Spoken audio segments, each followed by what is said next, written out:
Okay guys, here back again. Today we're going to talk about buzzing on the mouthpiece.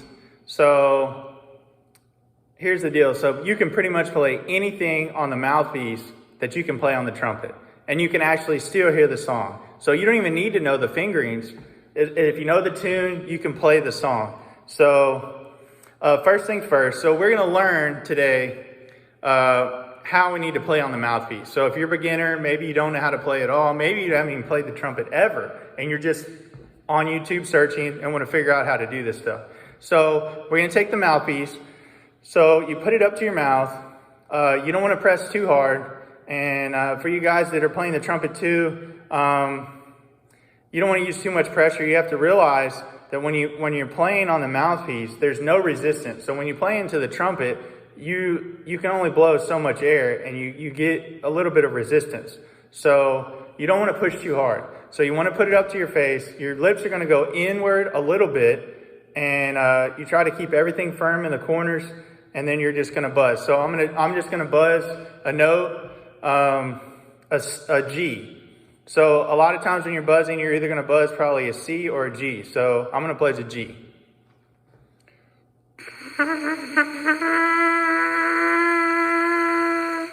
So there you go, there's a G. Maybe we can get a C here.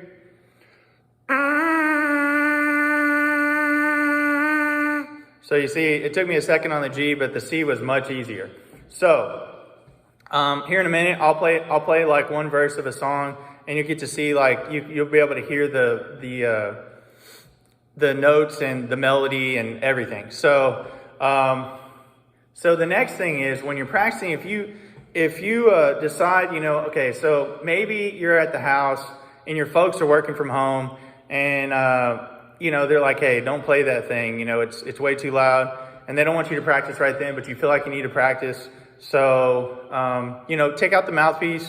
You can play in your room, you can play outside, you can play in the car, you can play anywhere where it's not going to bother anybody, and it's not very loud. So the thing to remember though is if you're doing that, playing on the mouthpiece isn't quite the same as playing on the trumpet. Since there's no resistance like I was talking about earlier, it wears you out a little bit faster than if you're playing on the trumpet. So if you normally practice like 45 minutes on the trumpet, you can substitute on the mouthpiece for about 30 minutes. So it's about like a 2/3 rule. So if you practice 45, 30, 30, 20, so forth, so on and so forth. So anyway, so if you don't do that, if you decide you're going to practice 45 minutes on the mouthpiece, just like you practice on the trumpet, well, what's going to happen is the next time you practice after that, if you don't reduce the time, it's not going to make it harder to play, but you're just going to be worn out, flat worn out. So you may play for 20 or 30 minutes, and then all of a sudden you're just dead. Your lips can't go anymore. Your chops are wore out because you played on the mouthpiece and you played longer than you should have. So keep that in mind.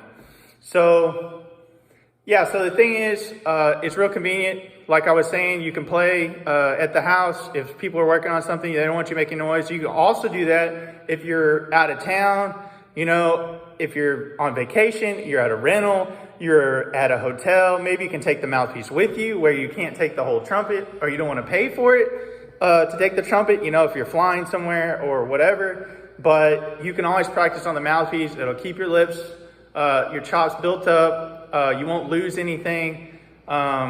So, I've done this other times too when the trumpet's in the repair shop and I had a performance coming up, I had to make it happen. So I played on the mouthpiece 30 minutes instead of 45 like what I normally do. I practice on like an every other day schedule just because that's what I have time for. But, so I did 30 minutes every other day. And then when I got the trumpet, I practiced like 1 or 2 times. And then I went and performed and I was good to go. So that's something to keep in mind. When stuff happens, stuff happens. Sometimes stuff breaks and you have to get stuff fixed. So keep that in mind. So I have a little story here. I thought about playing another instrument. So I went to try out a baritone and I couldn't really get any notes out. So I was like, well, let me try it on the mouthpiece because I'm always playing on the mouthpiece on the trumpet. Well, I could get like maybe 1 or 2 notes out. and it's like, well, had I taken it, bought it, took it home, like it would have been good. But, I play out in public a lot. I practice at the park. So, that's kind of hard to do. It's like people enjoy my music. I can't just go out there and just sound terrible. So anyway, that's something to keep in mind. I've never really had a hard time with the trumpet. It's, I've always been able to play, but, if you're struggling, give it some time, don't give up, so just a little word of encouragement there. So, I'm going to go ahead and play a little song on the mouthpiece so you get to hear what it sounds like. And then that would be the end of the video. So I hope you check out some of my other videos. I've done the first 3 notes on some, first 3 notes on the trumpet, C, D, and E. Also did the first 5 notes, which actually added the next 2 notes, F and G. And then I did the C scale major, which includes all 8 notes, which is another 3 notes on top, A, B, and C. So that's more of a beginner thing, just a little bit more advanced. But if you know anybody that's looking for a video to learn, they're just starting out, at least give them a few notes to learn. So anyway, I'll play a little song here real quick, and then that'll be it.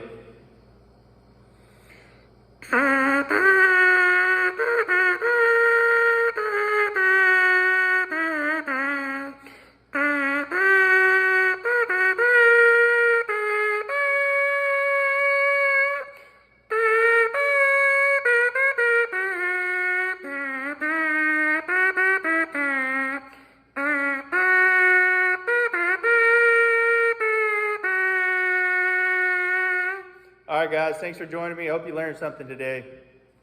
Practice hard. Keep it up.